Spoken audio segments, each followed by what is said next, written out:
What was your biggest, we need to leave now moment? It happened in Jakarta, at a mall I can't remember the name of anymore. But I still remember the smell of the bakery next to the bookstore and the sound of the escalator hum when you're standing too close. I was 11. My sister was 10. We were allowed to roam the mall on our own for a bit, while our mom tried on gold bangles at a jewelry shop that was guarded like a bank vault. We ended up in the bookstore. It was quiet, air-conditioned, and bright. A nice break from the heat outside. Two foreign men were at the cashier trying to buy a travel guide. The cashier looked flustered. One of the men was getting visibly frustrated. I had just started learning English in school, and they were speaking slowly enough that I could mostly understand them. I stepped in and translated. They thanked me, seemed relieved, then started asking questions. How old was I? Did I live in Jakarta? Did I come here often? At first I thought they were just being friendly. Then one of them said, "You helped us, we should buy you a drink." I shook my head and said thank you, but no. I had to get back to my mom soon. "Just a quick drink," the taller one insisted. "We can go to that coffee shop downstairs." I told them again, no, I had to go. My sister, who was flipping through a manga on the floor, got up and stood beside me. The second guy said, Okay, then just meet us for dinner." I said no. They kept pushing. "Sneak out after dinner just for 1 hour.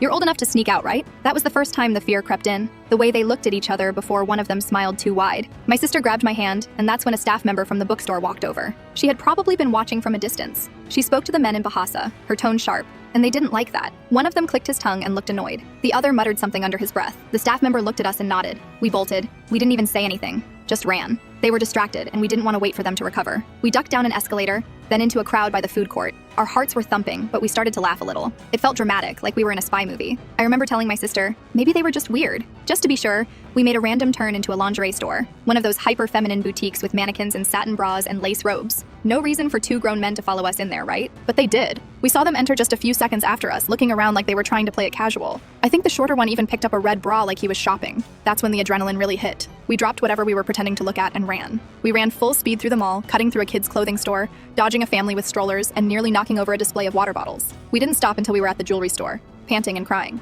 The security guard looked startled at first, then serious when he saw how scared we were. He stood taller, adjusted his baton on his belt, and started scanning the crowd. Mom turned around and saw us both crying. I couldn't even speak. I just pointed vaguely behind us. She crouched down, held our faces in her hands, and then stood up so fast she almost knocked over a stool. She started asking questions, but all we could say was, they followed us. The guards didn't let anyone inside the store unless they were specifically looking at the jewelry. One of the men walked past. He didn't come near. He looked in, made eye contact with one of the guards, and then walked away. We didn't see the other one. Maybe he'd split off. Maybe he was waiting somewhere else. We stayed in that store for almost 30 more minutes. Mom kept one hand on me, one hand on my sister. The guards stayed alert. When we finally left, it was through the service exit with one of the guards walking us out. Mom didn't say much until we were in the car. Then she said we weren't going back to that mall again. Not even if it was the last one open in Jakarta. I still think about those two men. The way their smiles never reached their eyes. The way they talked about us like we weren't really there. I didn't understand it fully then, but I do now. That wasn't a joke. That wasn't a misunderstanding. We got lucky. We never saw them again.